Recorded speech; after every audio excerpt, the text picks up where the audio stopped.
ఎందుకు నేను వైఎస్ఆర్ కాంగ్రెస్ పార్టీ 2029లో అధికారంలోకి రాదు అని చెప్తున్నాను అంటే దీనికి కారణాలు చెప్తాను. ఏంటి ఆ కారణాలు?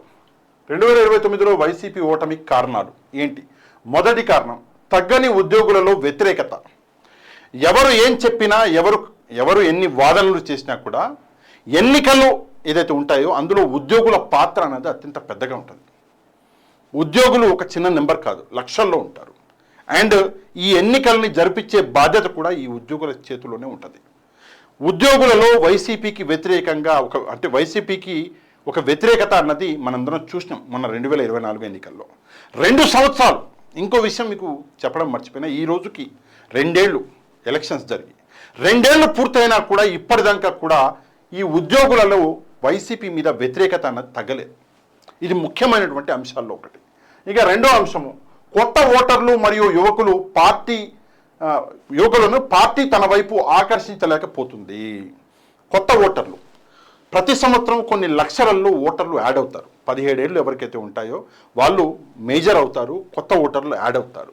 ఆ కొత్త ఓటర్లని మరియు యువకులు ఎవరైతే ఉంటారో వాళ్ళని వైఎస్ఆర్ కాంగ్రెస్ పార్టీ తన వైపు ఆకర్షించలేకపోతుంది.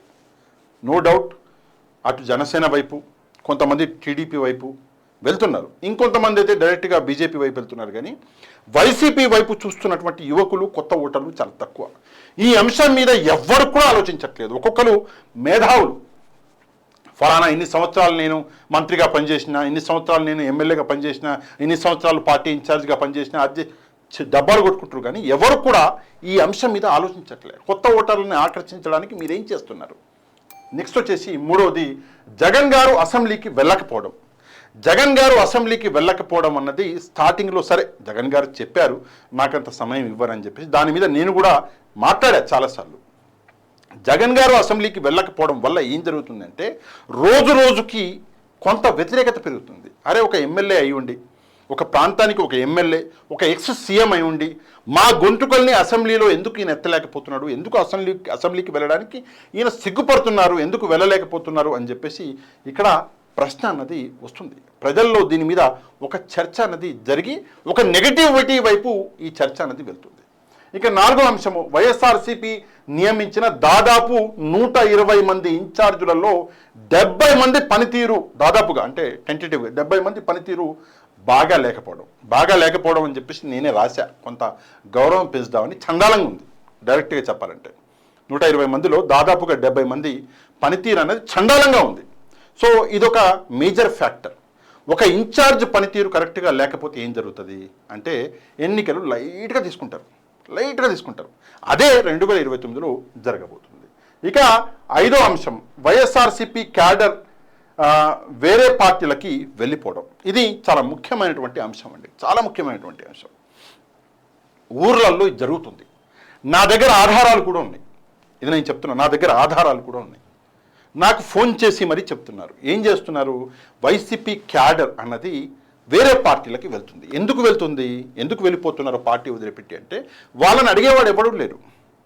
గ్రామ కమిటీలు, మండల కమిటీలు అని చెప్పారు. గ్రామ కమిటీలు ఇంతవరకు చేసింది లేదు. జనవరి 15వ తారీఖు అని చెప్పేసి డెడ్లైన్ విధించారు. ఎవరు? మిథున్ రెడ్డి గారు. జనవరి 15 పోయింది, ఇప్పుడు మే నెలలో ఉన్నాం. ఇప్పటిదాకా కూడా గ్రామాలలో వైసీపీకి సంబంధించినటువంటి నాయకత్వం లేకుండా పోయింది. అందుకే వేరే పార్టీల వైపు వెళ్తున్నారు. వేరే పార్టీలు అంటే జనసేన, టీడీపీ వైపు వెళ్తున్నారు. జనసేన కూడా చాలా క్రియాశీలకంగా ఈ విషయం మీద పనిచేస్తున్నది. అందుకే జనసేన వైపు చూస్తున్నారు. ఇది 5 అంశాలు. 6వ అంశం, కూటమి ప్రభుత్వం మీద ఉన్న వ్యతిరేకత వైఎస్ఆర్సీపీ వైపు అంటే అవ్వడం లేదు. అంటే ఇక్కడ ఒక చిన్న స్పెల్లింగ్ మిస్టేక్ అయింది. కూటమి ప్రభుత్వం మీద ఎంతో కొంత వ్యతిరేకత అన్నది ఉంది. ప్రభుత్వం ఉన్నప్పుడు ఎంతో కొంత, ఒక 1% లేకపోతే 50%, 1% ఎంతో కొంత వ్యతిరేకత అన్నది ఉంటుంది. ఆ వ్యతిరేకత ఎటు టర్న్ అవ్వాలి? వైసీపీ వైపు టర్న్ అవ్వాలి. ఆ వ్యతిరేకత అన్నది ఓట్ల రూపంలో వైసీపీకి రావాలి. కానీ దరిద్రం ఏంటంటే వైసీపీకి ఈ వ్యతిరేకత అన్నది ఓట్ల రూపంలో టర్న్ అవ్వట్ల. అదేంటి మరి? అక్కడ వ్యతిరేకత ఉంటే ఇక్కడ టర్న్ అవ్వాలి కదా, అవ్వట్లేదని ఎట్లా అంటారు అంటే దీనికి ఒక ఉదాహరణ ఇక్కడ ఎగ్జాంపుల్ ఇచ్చాను. సెంట్రల్ గవర్నమెంట్ ఉంది, నరేంద్ర మోదీ గారి ప్రభుత్వం ఇప్పటికీ 12 ఏళ్ళు అనుకోండి. 12 ఏళ్లలో చాలా వ్యతిరేకత ఉంది నరేంద్ర మోదీ గారికి. బీజేపీకి. కానీ ఆ వ్యతిరేకత అన్నది కాంగ్రెస్ పార్టీకి రాహుల్ గాంధీ గారికి ప్లస్గా మారుతుందా అంటే లేదు. ఇక రాహుల్ గాంధీ కంటే ఉన్నడే మేలు అన్నట్టుగా ఇప్పుడు ఆ స్థితికి సెంట్రల్లో పరిస్థితులు ఉన్నాయి. సేమ్ అదే సిచ్యువేషన్ ఇప్పుడు ఇక్కడ ఉంది. వ్యతిరేకత అన్నది వస్తున్నా కూడా వైసీపీ కంటే ఉన్న కూటమి మేలురా బాబు, ఎందుకు గోలా అని చెప్పేసి ప్రజలు ఆలోచిస్తున్నటువంటి పరిస్థితులు కనిపిస్తున్నాయి. నెక్స్ట్ అస్సాంలో హేమంతా బిశ్వశర్మ అని చెప్పేసి అక్కడ ముఖ్యమంత్రి బీజేపీ, ఆయన మీద వ్యతిరేకత ఉంది, నో డౌట్. కానీ ఆ వ్యతిరేకత అన్నది కాంగ్రెస్ పార్టీకి యాడ్ అవ్వాల. ఎందుకు? కాంగ్రెస్ పార్టీ కంటే హేమంతా బిశ్వశర్మ మేలురా బాబు, ఎందుకు వచ్చిన గోలా అని చెప్పేసి. నెక్స్ట్ గుజరాత్లో అయితే పాతుకుపోయింది బీజేపీ, ఎన్ని సంవత్సరాల నుంచి ఉన్నది వ్యతిరేకత కుప్పలు తెప్పలుగా ఉంది, అయినా కూడా గుజరాత్లో ఆల్టర్నేటివ్ లేదు. అట్లానే ఆంధ్రప్రదేశ్లో వైఎస్ఆర్ కాంగ్రెస్ పార్టీ కంటే ఉన్న పార్టీ కూటమిలే మేలు అని చెప్పేసి ప్రజలు ఆలోచించే దుస్థితికి ఈరోజు దిగజారిపోతుంది. దీన్ని కాపాడుకోండి. ఇవన్నీ నేను ఎందుకు చెప్తున్నానో పార్టీ పెద్దలు ఆలోచించాలి దయచేసి. ఇక నెక్స్ట్ అంశం, తెలుగుదేశం పార్టీ లాగా, జనసేన లాగా, బీజేపీ లాగా వైఎస్ఆర్సీపీకి ఏంటి నరేటివ్ని సృష్టించలేకపోతుంది వైఎస్ఆర్సీపీ. అంటే కూటమి పార్టీలు ఏవైతే ఉన్నాయో వాటన్నిటికీ ఒక నెరేటివ్ ఉంది, వైఎస్ఆర్సీపీకి లేదు. ఉదాహరణ చెప్తాను, బీజేపీ ఒక హిందుత్వ పార్టీ, తెలుగుదేశం టెక్నాలజీ డెవలప్మెంట్ వాళ్ళ నెరేటివ్, జనసేన అది కూడా దాదాపుగా హిందుత్వ పార్టీ అని చెప్పేసి వాళ్ళు ఒక నెరేటివ్ని సృష్టించగలిగారు. కానీ వైఎస్ఆర్ కాంగ్రెస్ పార్టీకి ఎలాంటి నెరేటివ్ లేదు ఇంతవరకు. నిజంగా ఆశ్చర్యం వస్తుంది కదా, ఎలాంటి నెరేటివ్ అనేది లేదు ఇంతవరకు. ఇది నిజంగా ఆశ్చర్యం. వైఎస్ఆర్ కాంగ్రెస్ పార్టీ పుట్టి నాకు తెలిసి ఇప్పటికి 15 ఏళ్ళు అయి ఉంటుంది. ఇప్పటిదాకా ఒక పార్టీకి నెరేటివ్ లేకుండా ఉంది అంటే ఇది నిజంగా ఘోరం. మన ఏమంటారు, జనసేన వైసీపీ తర్వాత పుట్టింది, సరే మంచి చేసిందా చెడు చేసిందా పక్కన పెట్టేద్దాం, కానీ తనకంటూ ఒక నెరేటివ్ని సృష్టించగలిగింది. ఆమె సనాతని హిందూ అని చెప్పేసి ఒక నెరేటివ్ సృష్టించుకున్నాడు పవన్ కళ్యాణ్ గారు. వైసీపీకి లేదు. అది ఎప్పుడు సృష్టిస్తారు? ఆ ఆలోచన అన్నది ఎవరికైనా వస్తుందా? రావట్లా. ఏమొస్తుంది? ఇటుపక్క వచ్చి 3 రాజధానులు అని ఊదిపోతున్నారు జగన్మోహన్ రెడ్డి గారి చెవులో, ఇటుపక్క వచ్చి మావిగానే ఊదిపోతున్నాడు. వాడెవడో ఊదినోడు వాడు బాగానే ఉంటున్నాడు, కానీ జగన్మోహన్ రెడ్డి గారికి తర్వాత తల వాసిపోతుంది. నెక్స్ట్ వచ్చేసి జగన్ ఒక విలన్ అని ఏంటి పాలకపక్షం ప్రజల మనసులలో నాటడంలో సఫలమవుతుంది. జగన్మోహన్ రెడ్డి అంటే ఇట్లా లైట్ వచ్చి దీని మీద నాకు రిఫ్లెక్షన్ వస్తుంది. అది జగన్మోహన్ రెడ్డి గారి పార్టీకి నెరేటివ్ అన్నది లేదు, ఇందాకే చెప్పా. అదే పరిస్థితుల్లో జగన్మోహన్ రెడ్డి ఒక విలన్ అని చెప్పేసి చెప్పడంలో సక్సెస్ అవుతుంది కూటమి. ఎందుకంటే మీ పార్టీకి నెరేటివ్ లేదు కాబట్టి ఇంకో వ్యక్తి వచ్చి ఒక కొత్త నెరేటివ్ పుట్టించాడు. జగన్మోహన్ రెడ్డి అంటే విలన్, జగన్మోహన్ రెడ్డి గారు అంటే గొడ్డలి, జగన్మోహన్ రెడ్డి అంటే వైలెన్సు అని చెప్పేసి ప్రజల మనసుల్లో ఒక ముద్ర నాటడంలో సక్సెస్ అవుతున్నారు.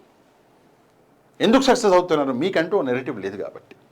ఇక నెక్స్ట్ వచ్చేసి ఫేస్ వాల్యూ. నెక్స్ట్ అంశం, ఫేస్ వాల్యూ అన్నది ఒకసారి నడుస్తుంది, మళ్ళీ జగన్ ఫేస్ వాల్యూ మీద ఎన్నికలకి వెళ్ళాలి అనుకోవడం సరైన పనేనా?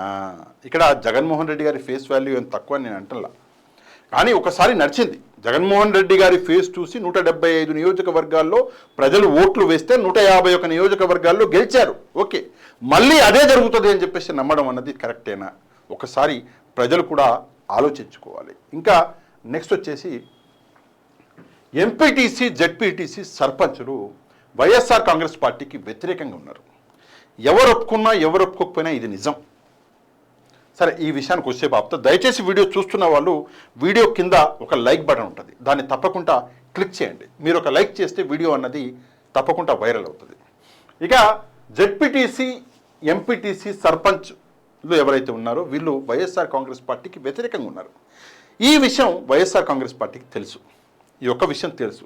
ఎట్లా తెలుసు అంటే, నేను పార్టీలో ఉన్నటువంటి వ్యక్తులకి, పార్టీ కార్యకర్తలకి, పార్టీకి సంబంధించిన వాళ్ళకి నేను న్యాయం చేయలేకపోయినా మళ్ళీ ముఖ్యమంత్రి అయినప్పుడు చేస్తా అని జగన్మోహన్ రెడ్డి గారు చెప్పారు. వీళ్ళే వాళ్ళు. ఈ సర్పంచ్లు, ఈ జెడ్పీటీసీలు, ఎంపీటీసీలు వీళ్ళకి రావాల్సినటువంటి కనీస బిల్లులు కూడా జగన్మోహన్ రెడ్డి గారు అధికారంలో ఉన్నప్పుడు ఇవ్వలేకపోయాడు. పాపం అప్పులు చేసి ఊర్లో వదిలిపెట్టి వెళ్ళిపోయినటువంటి సర్పంచ్లు ఉన్నారు. అంటే నిజంగా ఇంతకన్నా సిగ్గుచేటు మరొకటి ఉంటుందా? ఒకసారి ఆలోచించాలి. కేంద్ర ప్రభుత్వం నుంచి వస్తున్నటువంటి 15th షెడ్యూల్ ఏదైతే ఉందో ఆ అమౌంట్, ఈవెన్ పర్ క్యాపిటల్ చూసుకున్నా కూడా ఆ వచ్చినటువంటి అమౌంట్లు కూడా వీళ్ళకి ఇవ్వలేదు, డ్రాల్ చేసుకున్నారని చెప్పేసి డ్రా చేసుకున్నారు కానీ వీళ్ళకి ఇవ్వలేదని చెప్పేసి సర్పంచులు ఏడుస్తున్నారు. మనకే అంటే మన షోలోనే ఫోన్ చేసి మాట్లాడినటువంటి వ్యక్తులు ఉన్నారు. ఈరోజు లోకల్ బాడీ ఎన్నికలు వస్తున్నాయి. మరి ఈ సిచ్యువేషన్లో మరి వీళ్ళు ఏం చేస్తారు అన్నది ఒకసారి చూడాలి. నెక్స్ట్ వచ్చేసి 7% ఉన్న బ్రాహ్మిన్స్, వైశ్యాస్, క్షత్రియాస్ ఓట్లు వేయరు జగన్మోహన్ రెడ్డి గారికి. ఇందులో ఎట్లాంటి సందేహం లేదు. బ్రాహ్మిన్సు, మన ఏమంటారు వైశ్యాసు, క్షత్రియులు జగన్మోహన్ రెడ్డి గారికి ఓట్లు వేయరు. ఎందుకు వేయరు పాషా గారు, ఏం మాట్లాడుతున్నారు అంటే నా ఎస్సీలు, నా ఎస్టీలు, నా బీసీలు అని చెప్పేసి ఆయనే ఒక వర్గీకరణ చేసుకున్నాడు. ఏ నాయకుడు అనడు. ఇంతవరకు భారతదేశంలో చాలామంది నాయకులు పుట్టారు, చాలామంది నాయకుల్ని మనం చూసినాం. ఏ నాయకుడు కూడా కేవలము తన ఓట్లను తానే చీర్చుకోడు. జగన్మోహన్ రెడ్డి గారు చీర్చుకున్నాడు. నా ప్రజలు అనాలి, జనరల్గా నా ప్రజలు అంటాం. నా ఎస్టీలు, నా ఎస్సీలు, నా బీసీలు అని చెప్పేసి మీరైతే మాట్లాడారో తప్పులేదు, మంచి విషయమే, అందరూ కూడా చేయాలి. కానీ మిగతా వాళ్ళు తన వాళ్ళు కారు అన్నటువంటి ఒక ఉద్దేశాన్ని తానే పెంచి పోషించండి జగన్మోహన్ రెడ్డి గారు. ఇక నెక్స్ట్, రెడ్లు మీకు అనుకూలంగా లేరు. ఎవరు ఒప్పుకున్నా ఎవరు ఒప్పుకున్నా ఇదే నిజం. రెడ్లు జగన్మోహన్ రెడ్డి గారికి అనుకూలంగా లేరు. ఎవరికైనా డౌట్ ఉందా? ఉంటే నా దగ్గర దానికి సమాధానం ఉంది. రెడ్లు ఒకవేళ జగన్మోహన్ రెడ్డి గారికి అనుకూలంగా ఉంటే కడప, కర్నూలు లాంటి రాయలసీమ ప్రాంతాల్లో కూడా వైఎస్ఆర్ కాంగ్రెస్ పార్టీ ఇంత చిత్తుగా ఓడిపోయేది కాదు. ఈ రోజు కూడా రెడ్లు జగన్మోహన్ రెడ్డి గారికి అనుకూలంగా లేరు. 2 ఏళ్ళు అయింది ఎన్నికలై. ఈ రోజు కూడా పరిస్థితులు అలాగే ఉన్నాయి. మరి వాళ్ళ కోసం ఏమైనా చేస్తుందా పార్టీ? వాళ్ళని అట్లీస్ట్ కన్సల్ట్ అవుతుందా పార్టీ? లేదు. నెక్స్ట్ వచ్చేసి పైది మర్చిపోయినా, ఎస్సీ ఎస్టీలు మీకు ఓటు వేస్తారు అన్న నమ్మకం లేదు. ఇందాక నేను చెప్పా, బ్రాహ్మిన్స్, వైశ్యాసు, క్షత్రియాలు అయితే వాళ్ళు వేయరు. ఎస్సీ ఎస్టీలైనా మీకు వేస్తారా? మరి నా ఎస్సీలు, నా ఎస్టీలు, నా బీసీలు అన్నారు, వాళ్ళన్నా వేస్తారా అంటే అది కూడా డౌటే. ఎందుకు డౌటే అంటే 2024 ఎన్నికల్లో 35 మందిని దాదాపుగా నిలబెడితే అందులో గెలిచింది ముగ్గురే. ఇది పరిస్థితి. ఇంకా రెడ్లు అయితే చెప్పిన, మీ పార్టీ మాజీ మంత్రుల తీరులో ఇప్పటికీ మార్పు రాలేదు. ఇది నిజంగా సిగ్గుచేటండి. పార్టీ మాజీ మంత్రులు కొంతమంది ఎవరైతే ఉన్నారో అప్పటి మంత్రులు, వాళ్ళ తీరు ఏదైతే ఉండదో జగన్మోహన్ రెడ్డి గారి ఓటమికి కారణమైంది. ఉదాహరణకి రోజా గారు, కొడాలి నాని గారు, ఇక అట్లా చెప్పుకుంటూ పోతే చాలామంది ఉన్నారు. ఈవెన్ బోరుగడ్డ అనిల్ అని చెప్పేసి ఒక వ్యక్తి ఉండే, ఆయన తీరును అప్పట్లో ఆపలేకపోయింది వైసీపీ. సరే ఓకే, వీళ్ళ తీరు ఈ రోజుకి మారలా. ఒక చిన్న ఉదాహరణ చెప్తాం. మొన్న రోజా గారు మన TV9కి వెళ్ళారు, రజనీకాంత్ గారి ప్రోగ్రామ్కి వెళ్ళారు. ఓకే, వెళ్ళారు, మాట్లాడారు, అందులో ఎట్లాంటి సందేహం లేదు చాలా. కానీ ఆమె బాడీ లాంగ్వేజ్ చూస్తే, అంటే అనకూడదు అనాలో నాకు తెలియదు, నేను మహిళల్ని చాలా గౌరవిస్తాను, కానీ కొంత ఆమె మాటలు వింటుంటే నేను గ్లామర్ మెయింటైన్ చేస్తున్నాను, నేను అది అని కొంత వెకిలి చేసేటటువంటి ప్రయత్నం చేసి, అవసరమా? యువర్ ఎక్స్ మినిస్టర్, మీరు ఒక పార్టీలో నాయకురాలు, ఎంత హుందాగా ఉండాలి, అట్లాంటి ఒక ఇంటర్వ్యూని ఎంత హుందాగా చేయాలి, చరిత్ర గుర్తుపెట్టుకోవాలి, అంత హుందాగా చేయాలి. కానీ మీరు అలా చేయలేకపోయారు. గ్లామర్ మెయింటైన్ చేయడం ఏంటి నాకు అర్థం కాల. యువర్ ఇన్ పాలిటిక్స్ అండ్ ఆ నవ్వులేంటి? సో ఆ హుందాని మెయింటైన్ చేయండి. నెక్స్ట్ వచ్చేసి, పవన్ని 0 నుంచి హీరోని చేసింది మీ పార్టీ నాయకులే. ఇప్పుడు మళ్ళీ ఆయనను సూపర్ హీరోని చేసే కార్యక్రమంలో ఉన్నారు. అంటే పవన్ కళ్యాణ్ గారి గురించి మాట్లాడి ఆయనని 0 నుంచి హీరోని చేశారు. 2019లో 0 ఆయన ఓడిపోయాడు. ఆయన 2 చోట్ల ఆయన పోటీ చేసి ఓడిపోయాడు. అట్లాంటి వ్యక్తిని మళ్ళీ హీరోని చేశారు 2024లో. ఇప్పుడు ఆయన గురించి పొద్దున్న లేస్తే సాయంత్రం దాకా వైసీపీ వాళ్ళు ట్వీట్ల మీద ట్వీట్లు ఏంటి, మాటల మీద మాట్లాడి ఉన్న హీరోని సూపర్ హీరోని చేసే ప్రయత్నం చేస్తున్నారు. నిజంగా బుర్ర ఉండాలి మనకి, ఎంతో కొంత బుర్ర బుద్ధి అన్నది మన మనుషులకు ఉండాలి. ఉందా? ఒకసారి ఆలోచించాలి. ఈరోజు పవన్ కళ్యాణ్ గారి గురించి మాట్లాడవలసిన అవసరం ఉంది. మీరు మాట్లాడకుంటే మాయమైపోయే వ్యక్తి అతను 2019లో. ఈరోజు హీరో నుంచి సూపర్ హీరో అవుతున్నాడు. రేపు పొద్దున్న 2029లో మీకు గుణపం అవుతాడు. నెక్స్ట్ వచ్చేసి, అంటే అంశాలు చాలా ఉన్నాయి, క్షమించాలి, లాస్ట్ ఇదే, ఈ 2 అంశాలే ఉన్నాయి. దయచేసి వీడియో చూస్తున్న వాళ్ళు వీడియో కింద ఒక లైక్ బటన్ ఉంటుంది. మీరు ఒక లైక్ చేస్తే వీడియో ఇంకా వైరల్ అవుతుంది. నా కష్టం ఏదైతే ఉందో అది ప్రజల దాకా చేరుతుంది, వైసీపీ నాయకుల దాకా చేరుతుంది. ఇక నెక్స్ట్ అంశము, అశోక్ గజపతి రాజు గారి లాంటి వ్యక్తుల గురించి మాట్లాడకూడని వ్యక్తులు, అశోక్ గజపతి రాజు గారి లాంటి మాట్లాడకూడని వ్యక్తుల గురించి మాట్లాడి అబాసు పాలవుతున్నారు. రిఫ్లెక్షన్ అనేది పడుతుంది. అంటే అశోక్ గజపతి రాజు గారు, యాక్చువల్లీ ఈయన గురించి నాకు కూడా తెలియదండి. నేను అంటే తిరిగాను, ఆంధ్రప్రదేశ్లో తిరిగే సమయంలో ఆ, మన ఏమంటారు విజయనగరంలో ఆయన అంటే ఏంటో తెలిసింది నాకు. యాక్చువల్లీ అశోక్ గజపతి రాజు గారు అనే వ్యక్తిని రాజకీయాల నుంచి కొంచెం దూరం పెట్టాలి. ఎందుకంటే ఆయనని ఫ్యాన్స్ అనాలో అనకూడదో నాకు తెలియదు, కానీ ఆయనంటే ప్రాణం ఇచ్చే వ్యక్తులు ఉన్నారు. ఆయనను ఒక రాజకీయ నాయకుడిగా కాదు, ఒక రాజులాగా చూసే నాయకుడు. సరే ఈ రోజుల్లో రాజకీయ రాజులు అవి లేవు, కానీ ఆయన లాంటి వ్యక్తుల గురించి కూడా మీరు మాట్లాడి నిజంగా మీ స్థాయిని కించపరుచుకున్నాడు.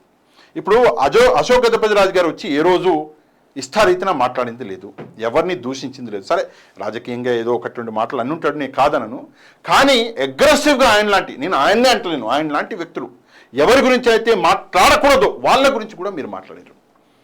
అందువల్ల పార్టీ స్టాండర్డ్ అనేది పడిపోయింది. నెక్స్ట్ వచ్చేసి అనకాపల్లి, పాయకరావుపేట, చోడవరం, భీమిలిపట్నం, వైజాగ్ ఈస్ట్, వైజాగ్ వెస్ట్ ఇట్లాంటి నియోజకవర్గాల్లో ఇంతవరకు ఇన్ఛార్జీలే లేరు. ఇక ఉన్నారా లేరు అది మీరు మాట్లాడతారు కదా, అంటే మీరే చెప్పగలరు ఇవన్నీ. సరే ఇవన్నీ పాయింట్స్ ఉన్నాయి, ఈ పాయింట్స్ అన్నీ పాషా గారు తీసుకొచ్చారు, మరి ఈ పాయింట్స్ అన్నీ మనం డిస్కస్ చేస్తున్నాము అని మీరు ఎందుకు అని చెప్పేసి మీరు అడగవచ్చు. ఇవన్నీ వైఎస్ఆర్ కాంగ్రెస్ పార్టీ నాయకులకు తెలియాలి, అవసరం. ఈ పాయింట్లలో లేనటువంటి ఒక పాయింట్ ఉందండి, నేను రాయలేదు కావాలని, డిస్కస్ చేద్దామని. పార్టీని బలోపేతం చేయడం. మీరు అధికారంలో లేనప్పుడే పార్టీని బలోపేతం చేసుకోవాలి. టెక్నికల్గా అదే, అధికారంలో లేనప్పుడు మనం ఖాళీగా ఉంటాంగా. 2019 నుంచి 24 మధ్యలో టీడీపీని బలంగా మంచి గట్టిగా చేసుకున్నారు కదా వాళ్ళు. మరి ఈ 2 ఏళ్ళు గడిచిపోయింది, ఈ రోజుకి ఎన్నికలు జరిగి. మీరు ఏం చేశారు అంటే చివరి సంవత్సరంలో లేద్దాం అనుకున్నారా? సేమ్ అదే స్ట్రాటజీ. సరే చివరి సంవత్సరంలో లేస్తే ఏం జరుగుతుంది అన్నది ప్రజలు చూపిస్తారు.